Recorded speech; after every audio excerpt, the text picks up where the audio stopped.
nice rock.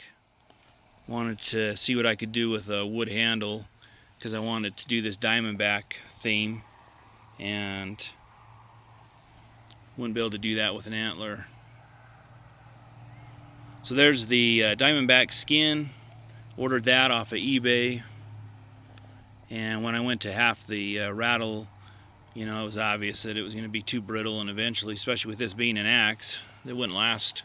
It would get broken off. So I found a way to take some leather and knot together a synthetic rattle.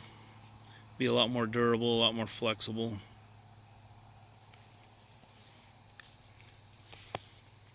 Even though I like to put a lot of aesthetics into my axes, tested my technique with my first one, went out and chopped a tree in half, so I know it works.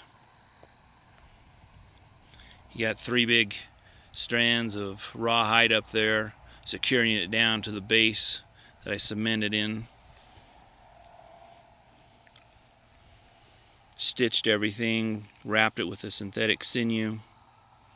Got a braided leather cordage up there to blend it in. It's very heavy. 4 pounds is a lot to hold.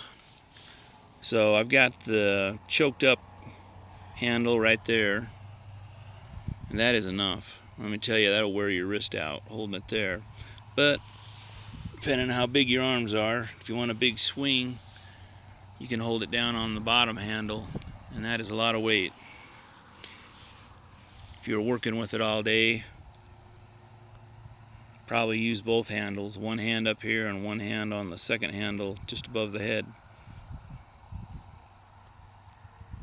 Pretty nice piece of wood. Makes for a nice handle, functional and for looks, I think. Anyway, appreciate you guys tuning in.